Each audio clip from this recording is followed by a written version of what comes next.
Hi hello guys, welcome back to Aadya colourful.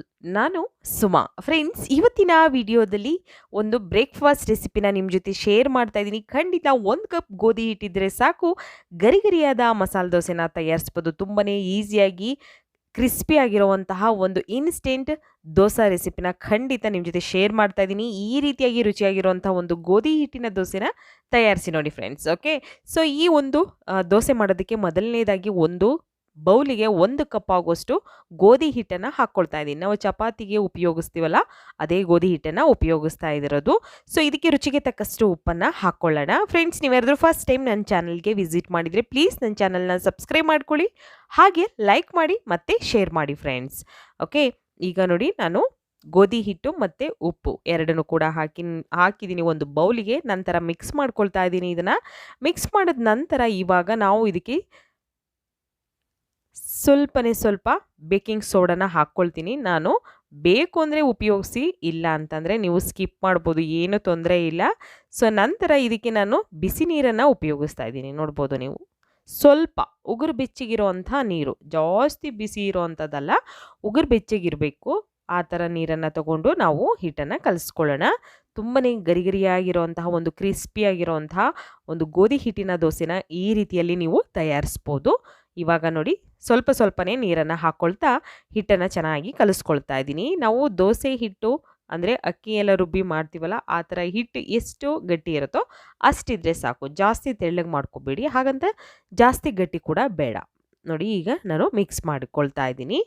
ನೀಟಾಗಿ ಇದನ್ನು mix ಮಾಡ್ಕೊಳ್ಳೋಣ. ಹೀಗೆ ಮಿಕ್ಸ್ ಮಾಡಿಕೊಂಡು ಇದನ್ನು ಬೇಕು ಅಂದರೆ ನೀವು ಈವ್ನಿಂಗ್ ಸ್ನ್ಯಾಕ್ಸಿಗೆ ಕೂಡ ಮಾಡ್ಕೋಬೋದು, ಅಥವಾ ದಿಢೀರಾಗಿ ಬೆಳಿಗ್ಗೆನೇ ತಿಂಡಿಗೆ ಮಾಡಬೇಕು ಅಂದರೆ, ಈ ಬ್ರೇಕ್ಫಾಸ್ಟಿಗೆ ಮಾಡಬೇಕು ಅಂದರೆ ಖಂಡಿತ ಈ ಒಂದು ರೆಸಿಪಿನ ತಯಾರಿಸಿ. ತುಂಬಾ ಬೇಗ ಆಗುವಂಥದ್ದು, ತುಂಬಾ ಚೆನ್ನಾಗಿರುತ್ತೆ. ಇದು ಗೋಧಿ ಹಿಟ್ಟಿನ ದೋಸೆ ಅಂತ ಅನಿಸೋದೇ ಇಲ್ಲ, ಅಷ್ಟು ಒಂದು ಮಸಾಲೆ ದೋಸೆ ಥರನೇ ನಿಮಗೆ ಟೇಸ್ಟ್ ಅಂತೂ ಕೊಡುತ್ತೆ ಅಂತ ಹೇಳ್ಬೋದು. ಸೊ ಈಗ ನೋಡಿ, ಮತ್ತೆ ಸ್ವಲ್ಪ ನೀರನ್ನು ಹಾಕ್ಕೊಳ್ತಾ ಹಿಟ್ಟನ್ನು ಕಲಿಸ್ಕೊಳ್ತಿದ್ದೀನಿ. ಸೊ ಗೋಧಿ ಹಿಟ್ಟಲ್ಲಿ ಗಂಟಾಗ್ಬಿಟ್ರೆ ಕಷ್ಟ ಬಿಡಿಸೋದು. ಸೊ ನೋಡಿಕೊಂಡು ಹಿಟ್ಟನ್ನು ಚೆನ್ನಾಗಿ ಕಲಿಸ್ಕೊಳ್ಳಿ. ಅದಕ್ಕೆ ಸ್ವಲ್ಪ ಬಿಸಿ ನೀರನ್ನು ಉಪಯೋಗಿಸಿದ್ರೆ ಒಳ್ಳೆಯದು. ಪೂರ್ತಿ ತಣ್ಣೀರು ಹಾಕಿದ್ರೆ ಗಂಟಾಗ್ಬಿಡುತ್ತೆ. ಸ್ವಲ್ಪ ಬಿಸಿ ಅಂದರೆ ಉಗುರು ನಾವು ಮುಟ್ಟಿರೆ ಸ್ವಲ್ಪ ಸುಡ್ತಾ ಇದೆ ಅನ್ನಿಸ್ಬೇಕಷ್ಟೇ, ಜಾಸ್ತಿ ಬಿಸಿ ನೀರು ಬೇಡ. ಈಗ ಹಿಟ್ಟನ್ನು ನೀಟಾಗಿ ಕಲಿಸ್ಕೊಳ್ತಿದ್ದೀನಿ, ನೋಡ್ಬೋದು. ಸೊ ಯಾವುದೇ ರೀತಿಯಾದ ಗಂಟು ಕೂಡ ಇಲ್ಲ, ಹಾಗೆ ನಾನು ಮಿಕ್ಸ್ ಮಾಡ್ಕೊಳ್ತಾ ಇದ್ದೀನಿ. ನೋಡಿ, ಈ ರೀತಿ ಇದ್ದರೆ ಸಾಕಾಗುತ್ತೆ. ಸೊ ಒಂದು ಸೌಟಿನ ಸಹಾಯದಿಂದ ನಿಮಗೆ ತೋರಿಸ್ತೀನಿ ಎಷ್ಟು ಗಟ್ಟಿ ಇದೆ ಈ ಒಂದು ದೋಸೆ ಹಿಟ್ಟು ಅಂತ. ನೋಡಿ, ಇಷ್ಟಿದೆ. ಸೊ ಬೇಕು ಅಂದರೆ ಇನ್ನೂ ಸ್ವಲ್ಪ ನೀರನ್ನು ಹಾಕ್ಕೊಳ್ಬೋದು ನೀವು, ತೊಂದರೆ ಇಲ್ಲ. ತುಂಬಾ ಈಸಿಯಾಗಿ ಮಾಡುವಂತಹ ಒಂದು ದೋಸೆ ರೆಸಿಪಿ ಇದು.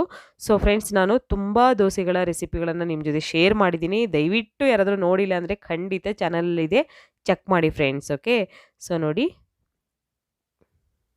ಕರೆಕ್ಟಾಗಿದೆ. ಇವಾಗ ಇದಕ್ಕೆ ನಾನು ಈಗ ಬೇಕಿಂಗ್ ಸೋಡಾನ ಹಾಕ್ಕೊಳ್ತಿದ್ದೀನಿ.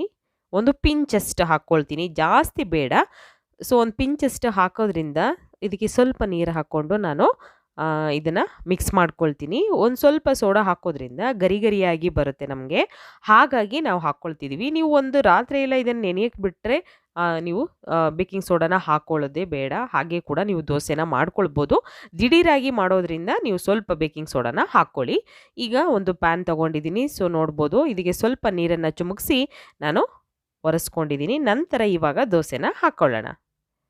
ತುಂಬಾ ಚೆನ್ನಾಗಿ ಬರುತ್ತೆ. ತುಂಬ ಈಸಿಯಾಗಿ ನೀವು ಈ ರೀತಿ ರುಚಿಯಾಗಿರುವಂಥ ಒಂದು ಗೋಧಿ ಹಿಟ್ಟಿನ ದೋಸೆನ ಖಂಡಿತ ತಯಾರಿಸಿ.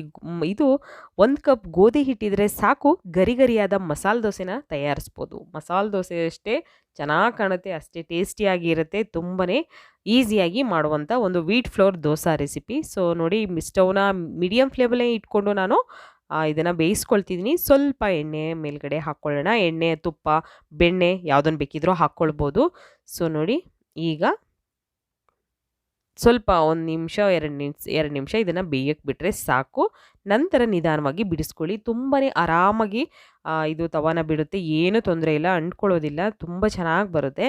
ಸೊ ನೋಡಿ, ಬಿಡಿಸ್ತಾ ಇದ್ದೀನಿ. ತುಂಬ ಈಸಿಯಾಗಿ ಮಾಡುವಂಥ ಒಂದು ದೋಸೆ ರೆಸಿಪಿ ಇದು.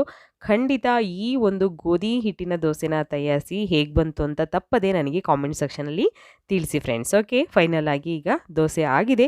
ಸೊ ಒಂದು ತಟ್ಟೆಗೆ ಇದನ್ನು ಸರ್ವ್ ಮಾಡ್ಕೊಳ್ಳೋಣ. ನೀವು ಈ ದೋಸೆನ ನೀವು ಚಟ್ನಿ ಜೊತೆ ಅಥವಾ ಪಲ್ಯದ ಜೊತೆ ತಿನ್ಬೋದು, ಅಥವಾ ಸಾಗು ಜೊತೆ ಕೂಡ ತಿನ್ಬೋದು. ತುಂಬಾ ಈಸಿಯಾಗಿರುವಂಥ ಒಂದು wheat flour instant crispy dosa ರೆಡಿಯಾಗಿದೆ. ನೀವು ಕೂಡ ಮನೇಲಿ ತಯಾರಿಸಿ ಹೇಗೆ ಬಂತು ಅಂತ ತಿಳಿಸಿ. Okay, bye, see you, take care.